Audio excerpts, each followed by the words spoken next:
The intense spotlight is on the 5 members of Norway's Nobel Committee, who hold the power to decide if U.S. President Donald Trump will secure the coveted Nobel Peace Prize this year. A prize he has ardently pursued, but remains deeply controversial. But here's where it gets intriguing. The selection process is shrouded in secrecy, sparking endless debate on what truly defines peace achievements worthy of such acclaim. Each year, this committee, appointed by the Norwegian Parliament, awards the Nobel Peace Prize, following Alfred Nobel's original vision. The prize is given to the individual or group deemed to have made the most outstanding contributions toward fostering international solidarity, reducing armed forces, or advancing peace talks worldwide. Nominations close early in the year, but the final winner is only revealed during a high-profile announcement held at the Norwegian Nobel Institute in Oslo. President Trump claims he has personally ended 8 wars across the globe since his return to office, making a strong case for himself and insisting it would be a great insult to America if he does not receive the prize. But who exactly are the 5 people tasked with evaluating these grand claims? The Nobel Committee was founded in 1897 by the Norwegian Parliament and is responsible for selecting the peace laureates. Its 5 members are elected to 6-year terms and can be re-elected, with the composition reflecting Norway's parliamentary political landscape. Importantly, current members of parliament cannot serve on the committee. Once chosen, members select their own chairperson and deputy chair, while the Norwegian Nobel Institute director acts as secretary. This year's lineup includes Jorgen Watne Frydnes, the youngest ever chair at age 41, appointed in 2021.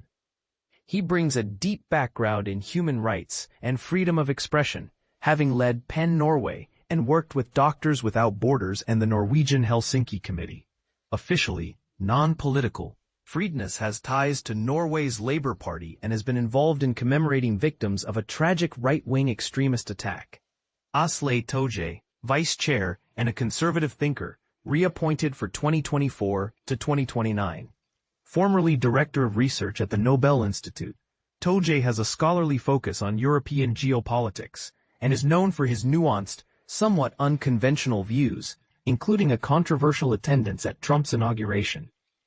Enger, a 75-year-old with roots in nursing and a long political career in Norway's Center Party.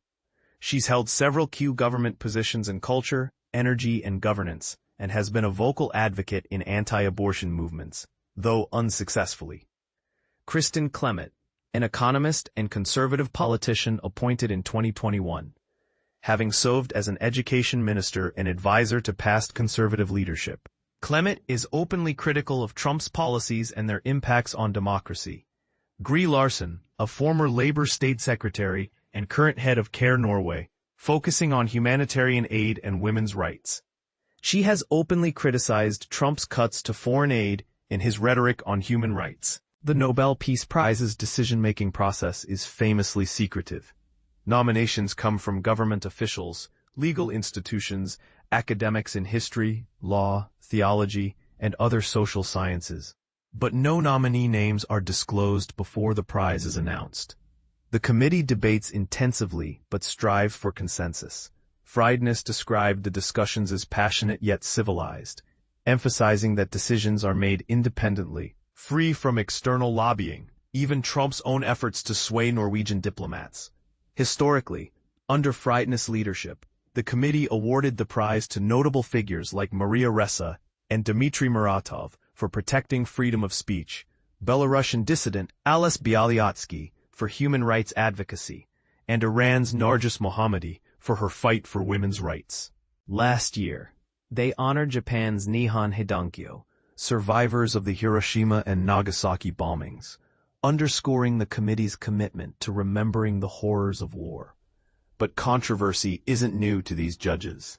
Toje and Enger were part of the committee when Ethiopian Prime Minister Abiy Ahmed won in 2019 for peace efforts with Eritrea, only for violence to flare up again in the region shortly after. Raising questions about the timing and impact of the award, Toje himself acknowledged that Nobel winners often provoke strong reactions and even outrage, reflecting the prize's high-stakes nature. Some committee members have faced criticism over their political stances. For instance, in 2023, media falsely claimed Toje endorsed India's Prime Minister Narendra Modi for the prize. Meanwhile, Enger's opposition to Norway joining the EU and her anti-abortion activism have sparked debate, and Larsen's alleged support for boycotting Israel once drew accusations from Norway's Israel Center against anti-Semitism. Regarding Trump, opinions diverge sharply. He has eagerly pushed his case, frequently touting his role in ending conflicts and even lobbying Norwegian officials. Yet Frydnes maintains that the committee resists such pressure. Larsen and Clemet have openly expressed skepticism or criticism of Trump's policies, while Toje takes a more measured and even admiring stance toward him and the conservative populist movement. This clash of perspectives within the committee itself highlights the complexity of judging peace achievements. This year has posed exceptional challenges for the committee. With multiple global conflicts and human rights crises ongoing, combined with Trump's public campaigning, the judges feel the world is watching closely. Frydnes stressed the importance of staying principled amid the noise. Meanwhile, Norway faces its own diplomatic tension with the U.S., including tariffs and economic decisions linked to the Israel-Gaza conflict, underscoring how political realities intertwine closely with the Peace Prize. Apart from Trump, the committee has received a record 338 nominations this year, including 244 individuals and 94 organizations. Although specific names are confidential, some strong contenders include Sudan's emergency response rooms, a volunteer group providing vital aid in a conflict-ridden country, and Yulia Navalnaya, widow of jailed Russian opposition figure Alexei Navalny. Experts suggest awarding a grassroots humanitarian effort like Sudan's emergency response rooms would powerfully spotlight the life-saving role everyday citizens play in conflict zones. Others advocate for honoring the committee to protect journalists, given the unprecedented threats facing free press globally today, a critical pillar of democracy and peace. So here's the thought-provoking question. In a world so beset by complex wars, shifting diplomacy, and political maneuvering, what truly qualifies someone for the Nobel Peace Prize? Should the prize go to charismatic world leaders who claim to broker peace, grassroots activists risking everything on the ground, or defenders of free expression in dangerous climates?